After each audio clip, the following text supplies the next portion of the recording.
أعوذ بالله من الشيطان الرجيم. بسم الله الرحمن الرحیم. پروردگار میگوید ای محمد صلی الله علیه و سلم، آیا من تو را یتیم نیافته بودم؟ آیا من تو را یتیم نیافته بودم؟ فآوی، و برای تو جایگاه مأوای آماده کردیم. مفسران میگویند وقتی که حبیب خدا در شکم آمینه مادرشان 6 ماهه بودند، پدرشان عبدالله ابن عبدالمطلب از دنیا گذشتند. 6 ماهه بودند. 6 ساله شدند، مادرشان آمینه از دنیا گذشت. آمینه حبیب خدا را خدا یتیم میگوید. یتیم یافتیم تو را در عصر 6 سالگی، ساعتی که وقتی دوستداری پدر و مادر است. از آغوش گرم پدر و مادر حبیب خدا در سن 6 سالگی محروم موندند. فآوی، پروردگار میگوید بعد این آیا ما برای تو جایگاه مقام خانه معین نکردیم؟ که این آن خانه کدام خانه بود؟ خانه عبدالمطلب باباش بود. باباش عبدالمطلب بود. گرفت در تربیه خودش رسول اکرم را. 2 سال در زیر تربیه باباش بود که باباش هم گذشت. حبیب خدا 8 ساله از پدر، از مادر، از گویم که آغوش گرم بابا هم محروم ماندن. باباش هم بسیار دوستش می داشت. بعد از این آمد حضرت در تربیه عمکش ابو طالب پدر حضرت علی قرار گرفت. خداوند همینا به ما یادرس دارد که ما رسول اکرم یتیم یافته بودیم. او دوران یتیمی را اثر گذرانیده است. در همین سوره مبارکه و الضحی باز الله در دوامش چی میگوید؟ فاما الیتیم فلا تقهر. ای حبیب خدا، ما تو را یتیم یافتیم، یتیم ها را احترام کن. هیچ وقت بالای یتیم ها دوغ و پوپیسه نکنید. یتیم ها را ملال نکنید. با قدر یتیم ها رسید. خداوند میگوید حکمت از یتیم یافتن تو این بود که اولا به قدر یتیم ها رسید. دوم این بود که شخصان پیدا نشوند در آینده و گویند که محمد بای بچه بود. محمد این دینی که آورده است از نزد پروردگار، این دین از نزد خداش نیست، بلکه خودش به خاطر که پول داشت، مال داشت، این کتاب برای مردم پیشنهاد کرد.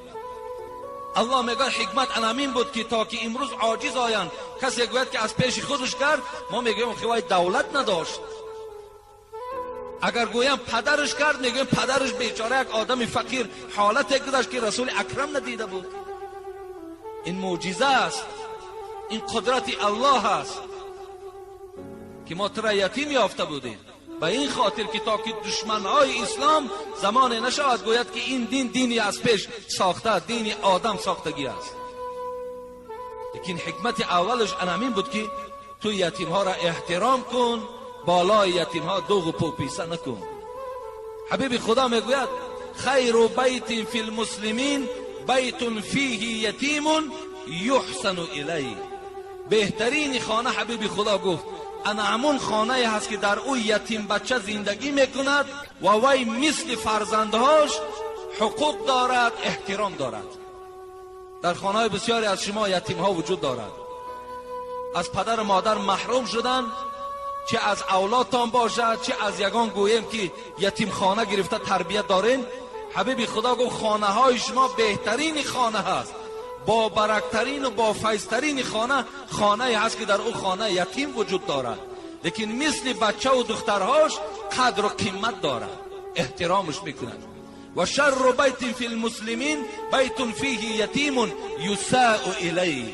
حبیب خدا گفت بدترین خانه همون خانه هست که در او خانه یتیم وجود دارد، لیکن همیشه عذاب دارد، همیشه وای مورد عتاب، مورد مشقت قرار دارد. بچه هاش در راحتن، این یتیم بچه عذاب میکشد به خاطری که وی گویم که هیچ پایه ندارد، به خاطری که وی یگان گویم کلانتر ندارد و یکی عذاب میدهند. حبیب خدا گفت این خانه تو بدترین خانه ها هست. چوبینی یتیمی سرافکنده پیش، مده بوسه بر روی فرزند خیش. الا تا نگیرید که عرشی عظیم، بلرزد همه چون بگیرید یتیم. شاعر میگوید چوبینی یتیمی سرافکنده پیش، یک شخصی را میبینی که بیچاره پدر میخواست، مادر میخواست، لیکن با قضای اللهی اون مادر پدر خدا گرفت. مده بوسه بر روی فرزند خیش. بچه تا در پیش او نوازش نکن، بچه تا در چهره و رخساره های او بوسه نده که دل او درمند میشود و هم یاد پدر و مادر میکند. الا تا نگیرید که عرشی عظیم، بلرزد همه چون بگیرید یتیم. وقتی یتیم گریه میکند، عرش پروردگار لرزش میکند، عرش می جنبد، خداوند ناراحت می شود، حبیبش ناراحت می شود. وقتی یتیم ما مورد عذاب، مورد گویم مشقت قرار بدهیم. حبیب خدا از این خاطر گفتن اللهم اینی احرج حق الضعیفین الیتیم والمرأة. خدایا من در پیشگاه تو دعوا دارم، من تو گناهگار می شمارم آن کسانی که حق زنها را پایمال میکنند، زنها را عذاب میدهند، زنها را دشنام میدهند، زنها را مورد عتاب و مورد طلاق قرار میدهند. دویم شخصانی که حق یتیم را میخورند، مال یتیم میخورند. من در پیشگاه تو پروردگار فردای قیامت از بالا اینا دعوا دارم، من اینا را گناهگار میشمارم. عیب است، شرم است وقتی ما مال یتیم میخوریم. والله که قرآن به ما حکایت میکند ان الذين ياكلون اموال اليتامى ظلما انما ياكلون من بطونهم نارا و سيصلون سعیرا. خداوند میگوید ای کسانی که حق یتیم میخورید، مال یتیم میخورید، یقین دانید که در شکم شما مال یتیم نیست، بلکه در شکم شما آتش دوزخ است. و سیصلون سعیرا، زود است که به این مناسبتی بدود، به این مالخوری از جانب یتیم تو را ما در دوزخ من جای بکنیم. ولی ما یتیم نمیخوریم ما و شما. خداوند بیان میکند آن کسانی که مال یتیم میخورند، آن کسانی که مال یتیم بیرحمانه در جان خودشان صرف میکنند، آنها یقین دانند که در شکمشان آتش دوزخ خورده ایستادند و زود است که این مال یتیم خور وارد دوزخ می شود. مال یتیم بسیار مالی خوفناک است. ما و شما می خوانیم سوره ماعون ارائیت الذی یکذب بالدین فذلک الذی یدع الیتیم. بسیاری ما و شما این سوره را می دانیم. ارائیت الذی یکذب بالدین، آیا می دانید آن کسی که قیامت تکذیب می کند؟ میدانید آن شخصی که میگوید قیامت نمی شود؟ میدانید وای کیست؟ گفت این عاص ابن وائل است، این فرزند مغیره است. گفت پروردگار. میدانید گفت باز کیست؟ این ابو جهل است که قیامت تکذیب میکند، میگوید قیامت این افسانه است، قیامت این دروغ است. ارایت الذی یکذب بالدین فذلک الذی یدع الیتیم. این ابو جهل و این عاصی ابن وائل دیگر بدبختیش این است که یتیمها را از پیش خودشان میرانند، حق یتیمها را میخورند، در مال یتیمها رحم ندارند. الله، حتی ابو سفیان هم حکایتش میگذرد هر هفته یک اشتر میکشت، یکی وقتی با پیشش یک یتیم بچه رفت گفت مرا 2 کیلو گوشت از همین شتر ده. میگه یک چوبی دراز داشت، با همون چوب یتیم بچه را لخت کوب کرد که تو گوشت طلب میکنی. الله را این منظره خوش نآمد. به حبیبش گفت که ابو سفیان و ابو جهل و این عاص ابن وائل به یتیم ها رحم ندارند، مال یتیم ها را میخورند، حق یتیم ها را پرداخت نمیکنند. مثل بعضی همون خسر و خوشتامن هایی که امروز یک واقعه را برای ما حکایه کردند. یک برادر وقتی که از دنیا میگذرد زن دارد، صاحب 5-6 فرزند است. لیکن این بچه صاحب 2 خانه بود، 2 خانه. وقتی بچه از دنیا گذشت، پدر و مادر این بچه همون کیلون همراه 5 کودکش به خانه مادرش روان کرد. بیرحمی و بی انصافی را بین. این مال یتیم نیست؟ اون 2 خانه که این فرزندی تو خریده بود برای کی مهنت کرده بود؟ آیا وای بیچاره در نیتش نبود که همین خانه ها را من فردا برای بچه ها میتونم، بچه ها ما در این خانه ما صاحب زن و فرزند میکنم؟ او به این خاطر این خانه ها را گرفته بود. لیکن این مادر و این پدر بیرحم این کیلون با تمام فرزنداش به خانه پدر جواب داد، گفت تو حق نداری. گفت هر 2 خانه ها از هر 2 خانه محروم.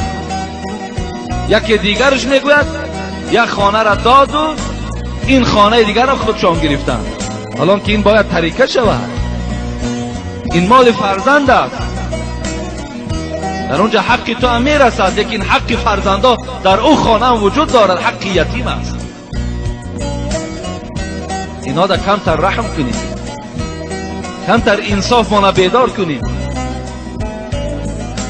من فرج عن مسلم کربتا فرج الله عنها بها کربتا من کرب یوم القیامه.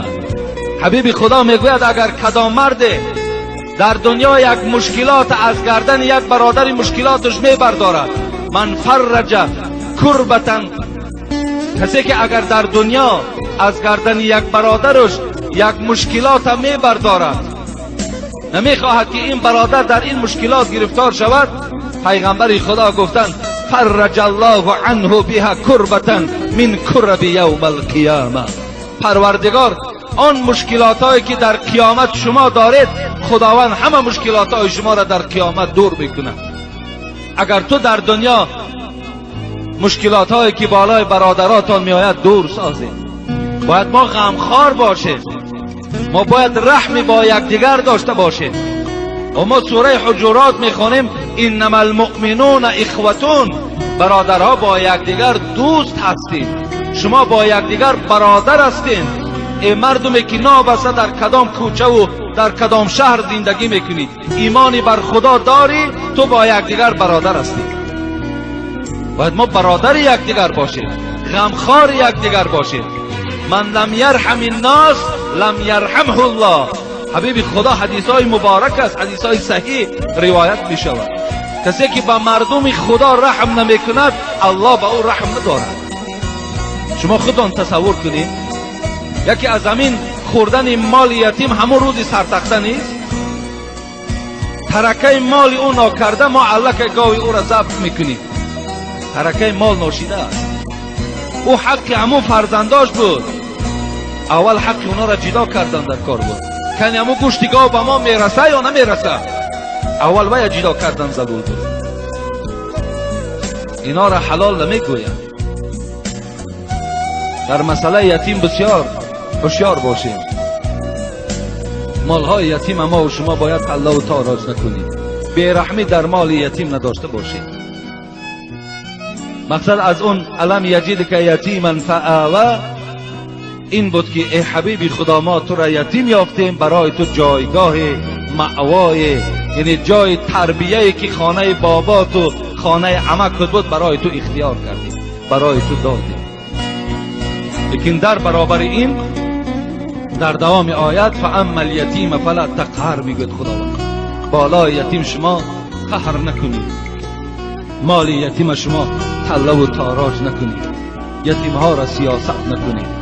و جمعه گذشته گفتم بهترین خانه هم خانه هست که در او خانه یگان یتیم بچه باشد، لیکن صاحب احترام باشد. بدترین خانه همون خانه هست که در او خانه یتیم هست، لیکن وای چی است؟ در عذاب و در مشقت است. اربع حق علی الله، 4 طایفه است. حکیم روایت میکنند الله میگوید حق من این است که 4 طایفه را ما وارد دوزخ کنم. حق دارم گفت پروردگار، این 4 طایفه را گفت من فردای قیامت وارد دوزخ میکنم. اینا از نعمتهای جنت در حدیث مبارک میگوید محروم هستند. اینا کیا هستند؟ یکم پروردگار گفتند، یکم کسی که آدم کش است، آدم میکشد، قتل نفس میکند. دویم و آکل الربا، کسی که مال پرسن میخورد، پول از پرسن میخورد. سوم و آکل مال الیتیم، کسی که خورنده مال یتیم است. چهارم و عاقل والدی، کسی که پدر و مادر از او راضی نیست، کسی که در دنیا پدر و مادر را ناراضی کرده است، کسی که در دنیا پدر و مادر را رنج و مشقت داده است، کسی که اگر در دنیا از پدر پرسیده شوی که از بچت راضی هستی، گوید نه راضی نیستم. اینها را پروردگار گو حق من این است که این 4 طایفه را وارد دوزخ کنم.